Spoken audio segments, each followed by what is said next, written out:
Party, Bharatiya Janata party, डोगरूस पर अत्याचार, डोगरू पे अत्याचार। नमस्कार दर्शकों, मैं रितेश गुप्ता एक बार फिर से आपका स्वागत करता हूं। दर्शकों, लैंड लॉ को लेकर जो है विरोध प्रदर्शन थमने का नाम नहीं ले रहा। जहां पिछले दिनों में हमने देखा कांग्रेस समेत रीजनल पार्टीज जो हैं वो सड़कों पर उतरी हैं और इस काला कानून को लेकर जो है विरोध प्रदर्शन करती हुई नजर आ रही है। लैंड लॉ को जो है वो संबोधित कर रही हैं काला कानून के नाम से। आइए जानने का प्रयास करते हैं कि जो NSUI है उनका क्या स्टैंड है, वो क्या कहना चाहती है इस लैंड लॉ को लेकर। लैंड लॉ को लेकर NSUI जो है विरोध प्रदर्शन कर रही है, जानने का प्रयास करते हैं। आपका नाम क्या है? मेरा नाम सन्नी परिहार है। सनी जी, ये बताइए कि आज विरोध प्रदर्शन करने का क्या कारण है? विरोध प्रदर्शन करने का एक सबसे बड़ा कारण यही है कि जिस प्रकार काला कानून जो है जम्मू कश्मीर में लागू किया है भारतीय जनता पार्टी द्वारा, वो है लैंड लॉ, जो हम कभी भी एक्सेप्ट नहीं करेंगे, क्योंकि यहाँ पे डोगरा कल्चर बसता है, यहाँ पे डोगरे रहते हैं और ये विरासत जो है हमारे पूर्वजों की देन है। किसी के बाप का घर नहीं, किसी के बाप की जागीर नहीं कि दिन दिहाड़े आके आप हमें बेचोगे। ये हमारे पूर्वजों की जमीन है और हमारे पूर्वजों ने कुर्बानियां दी हैं इस जमीन को पाने के लिए। तो जिस प्रकार भारतीय जनता पार्टी ने एक वादा किया था कि जॉब सिक्योरिटी और लैंड सिक्योरिटी जो है यहाँ के लोगों के साथ रहेगी और वो कभी धोखा नहीं करेंगे भारतीय जनता पार्टी, लेकिन दिन दिहाड़े धोखा किया जा रहा है। पत्रकार लोग उनसे बात करते हैं, वो उनको धक्के मार रहे हैं। रियासी का इंसिडेंट रिसेंटली देखा होगा, फार्मर एमएलए ने पत्रकार को किस तरीके से धक्के मारे। मैं कड़ी निंदा करता हूं ऐसे नेताओं की कि जब इलेक्शन कैंपेन में आपको वोट लेने होते हैं तो पत्रकारों के पैर तक दबाने के लिए तैयार हो जाते हो, और जब पत्रकार आपसे कोई क्वेश्चन पूछते हैं जो आपकी पार्टी के अगेंस्ट हो तो आप उन्हें धक्के देते हैं। स्टूडेंट कड़ी निंदा करता है आपकी और पत्रकारों के साथ खड़ा है इस मुद्दे पे भी। को लेकर देख रहे हैं कि विरोध प्रदर्शन जो है ना केवल जम्मू में बल्कि कश्मीर में भी हमें देखने को मिल रहा है। कुछ और विद्यार्थी आइए इनसे बात करते हैं। आपका नाम क्या है? जी, मेरा नाम मोहित सिंह सेन। तो मोहित जी, आप इस लैंड लॉ को किस नज़रिए से देखते हैं? कि देखिए, जैसे कि हम सबको पता है कि जब पूरा का पूरा इंडिया जो ब्रिटिश की वो गुलामी में था, लेकिन उस टाइम भी हमारे महाराजा ने हमें गुलाम नहीं रहने दिया। महाराजा ने हमारी इस रियासत को खरीद के हमें बचा के रखा कि हम किसी का गुलाम ना बने, और महाराजा ने ऐसे रूल्स एंड रेगुलेशंस बनाए जिससे कि आगे फ्यूचर में भी जाके जो जम्मू कश्मीर के लोग हैं वो किसी के गुलाम ना बने। लेकिन आज हम देखते हैं कि जिस तरीके से 2014 के बाद भारतीय जनता पार्टी जब सत्ता में आई तो उसने कहा हम डोगरों को बचाएंगे, हम डोगरा रियासत को बचाएंगे। लेकिन आजकल के अगर हम ज़माने में देखें, आजकल का हम अगर देखें सिनेरियो, तो सिनेरियो ऐसे बन चुका है कि लोग डर चुके हैं, अपनी आइडेंटिटी खोने के चक्करों में वो डर रहे हैं। अब इन्होंने नया एक लैंड लॉ पास कर दिया जिसके तहत कि बाहर के लोग आके ज़मीन यहाँ खरीद सकते हैं। महाराजा हरि सिंह जी के नाम पे मैं कहता हूँ इन्होंने अपनी रोटियाँ सेकी है, अपनी सत्ता को बढ़ावा दिया है और लोगों का मिसयूज़ किया। और डोगरों से मैं आपकी चैनल के माध्यम से उनको कहना चाहता हूँ कि डोगरों तैयार हो जाओ। इन बीजेपी वालों को हमें दिखाना है कि जो हमारी रियासत के साथ खिलवाड़ करेगा वो नहीं रहेगा, और आने वाले इलेक्शन में हम इनका असली चेहरा दिखा के रहेंगे। लैंड लॉ जिस तरह से पास हो चुका है, इससे जम्मू को क्या नुकसान है, कश्मीर को क्या नुकसान है, हमारी JNK को क्या नुकसान है? ये देखिए, मैं बात करूं तो कश्मीर की अगर हम हालात देखें तो मुझे तो नहीं लगता कि कोई व्यापारी कश्मीर में जाके अपना कोई बिजनेस सेटअप करने जाएगा।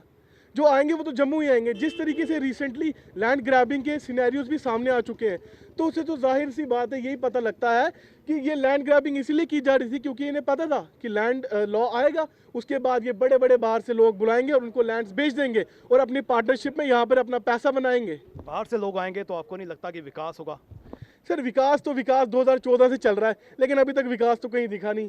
किसी भी चीज़ में आप देख लीजिए, आप चाहे जॉब्स में बात कर लीजिए, चाहे आप किसी भी मुद्दे को लेकर बात कर लीजिए, विकास तो कहीं दिख ही नहीं रहा है। विकास तो लंगड़ा हो चुका है। मुझे लग रहा है विकास जम्मू कश्मीर कभी पहुंचेगा नहीं। वापिस लो काला कानून, वापिस लो जनता party, Bharatiya Janata party, Bharatiya Janata party, डोगरूस पर अत्याचार, डोगरू पे अत्याचार, काला कानून, वापिस लो जनता party, Bharatiya Janata party.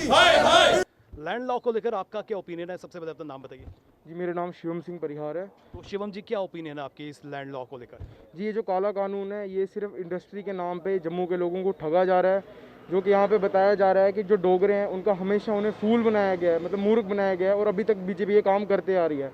But इस प्रोटेस्ट के ज़रिए हम बताना चाहते हैं यूथ को कि हम अब बीजेपी का ये सिक्का चलने नहीं देंगे। आने वाले इलेक्शन में भी हम उन्हें बताएंगे, और ये जो प्रोटेस्ट हो रहे हैं इनके ज़रिए भी हम उनको दिखाना चाहते हैं कि देश का युवा आपका हर लॉ, आप जो हम पे लॉ थोप रहे हैं वो थोपा नहीं जा सकता। हम उसके लिए प्रोटेस्ट करेंगे। आप लोग प्रोटेस्ट कर रहे हैं, आप इस लॉ के अगेंस्ट क्यों हैं?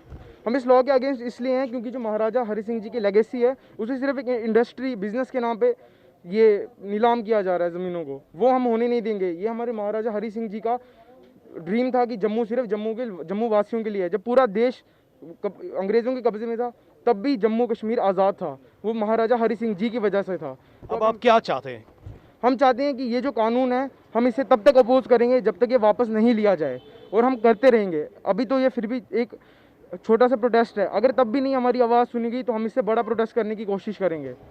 जी हाँ दर्शकों, आम जनता का, पॉलिटिकल पार्टीज का ये भी कहना है कि ये लॉ जिस तरह से लाया गया है इसकी डिस्कशन नहीं की गई, इस पे पॉलिटिकल पार्टीज को कॉन्फिडेंस में नहीं लिया गया।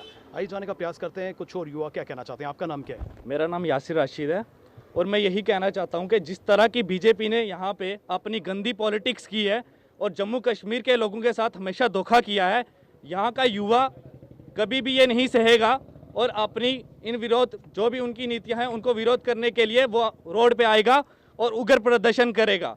और जो इन्होंने अभी ये लॉ बनाया है, हमारा लैंड लॉ, हम इसके अपोज करते हैं और बीजेपी सरकार से कहते हैं कि वो इसको जल्दी रिवोक करे और इसे हटाए, क्योंकि ये हमारे एंटी है बिल्कुल। ये विरोध प्रदर्शन कब तक जारी रहेगा? जब तक ये पॉलिसीज बैक नहीं करेंगे तब तक हमारा विरोध जारी रहेगा। और ये आज विरोध कोई नहीं है, ये सिर्फ एक छोटा सा विरोध है। अगर हमारी बातें नहीं मानी जाएंगी तो हम जम्मू कश्मीर के अंदर रैली करेंगे, उग्र प्रदर्शन करेंगे और उसका सारा जिम्मेवार, अगर किसी को कुछ हो जाता है उसका सब जिम्मेवार बीजेपी उठाएगी। जब से सेंट्रल गवर्नमेंट में फैसला लिया गया, 370 हटाई गई है, उसके बाद कई कानून आए हैं और हर कानून का जो है यहाँ पर विरोध प्रदर्शन किया गया।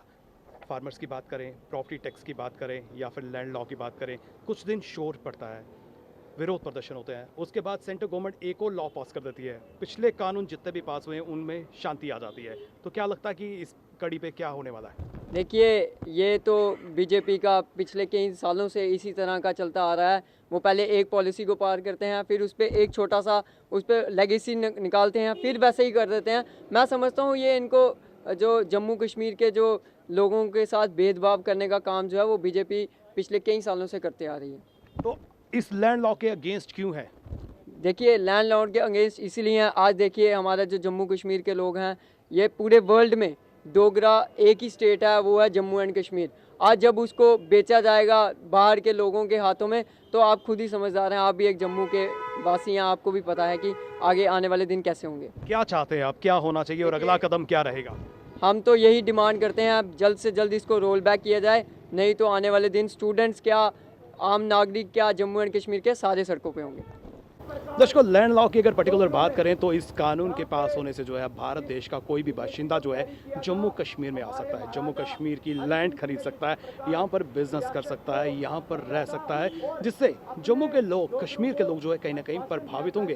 हालांकि सरकार ने एग्रीकल्चरल लैंड को जो है वो प्रोटेक्ट किया है, लेकिन बावजूद इसके लोग जो है सड़कों पर हैं, विरोध प्रदर्शन कर रहे हैं, यहाँ पर विरोध थमने का नाम नहीं ले रहा है। इसलिए हम सरकार से अपील करेंगे कि उन्हें सोचना होगा कि वो लॉज जो है जनता के लिए बनाते हैं, अगर जनता ही इसके अगेंस्ट है तो उस पर पुनर्विचार जो है जरूर बनता है। तानाशाही नहीं चलेगी, नहीं चलेगी, नहीं चलेगी। लैंड लॉ वापस लो, वापस लो, वापस लो। जैसा कि आप जानते हैं कि जम्मू कश्मीर को केंद्र ने एक प्रयोगशाला समझकर रखा हुआ है और पिछले दिनों 370 टूटने के बाद सरकार की तरफ से और बीजेपी नेताओं के द्वारा लोगों से झूठे वादे किए कि 370 टूटने के बाद जहां पर अमन चैन होगा, जहां पर इंडस्ट्री आएंगी, लोगों को रोजगार मिलेगा। लेकिन दोस्तों, साथियों, इस बीजेपी ने हमारे जम्मू कश्मीर के लोगों को प्रताड़ित करने के सिवाय कुछ नहीं किया। हम सरकार से पूछना चाहते हैं कि अगर आपने जो भी काम करेगी वो होम मिनिस्ट्री करेगी तो फिर डेमोक्रेसी का कोई फायदा नहीं। आज जम्मू कश्मीर में कोई भी इलेक्टेड गवर्नमेंट नहीं है, ये काम इलेक्टेड गवर्नमेंट का है, असेंबली का है, लोकल लीडरशिप का काम है। बाहर से, यूपी बिहार से, महाराष्ट्र से बाबू लोग आते हैं और सरकार के इशारे पर रात को कानून बनाते हैं और सुबह इंप्लीमेंट कर देते हैं। जम्मू कश्मीर किसी के बाप का नहीं है, बीजेपी के लोगों का नहीं है। आज बीजेपी के लोगों से, पिछले देखा आपने, रियासी के एमएलए से मीडिया के कर्मी सवाल पूछ रहे थे, जवाब बीजेपी के लोगों के पास कुछ नहीं है। आज जनता तंग हो चुकी है। जो भी कानून बनाया जाता है वो जनता के वेलफेयर के लिए बनाया जाता है। जी हाँ दर्शकों, पॉलिटिकल पार्टीज की बात करें, स्टूडेंट्स यूनियन की बात करें, आम जनता की बात करें, हर कोई जो है विरोध प्रदर्शन कर रहा है। हर कोई यही कह रहा है कि इस कानून को जो है वापस लिया जाए, इस कानून पर जो है दोबारा विचार विमर्श किया जाए, ताकि हमारे जम्मू वासी, हमारे कश्मीर के वासी, हमारे जम्मू कश्मीर के वासी जो हैं, जिस तरह से उनको स्पेशल स्टेटस दिया गया था लैंड्स के रिगार्डिंग, जॉब्स के रिगार्डिंग, वो बरकरार रहे। हमारी भी सेंट्रल गवर्नमेंट से एक बार यही अपील करेंगे कि वो एक बार जो है पुनः विचार करें और इस लैंड लॉ को इम्प्लीमेंट करने से पहले जो है दोबारा सोच लें कि इसके नतीजे कुछ और भी हो सकते हैं। इसी के साथ हमारी पूरी टीम को दीजिए इजाज़त, फिर मिलेंगे। नमस्कार।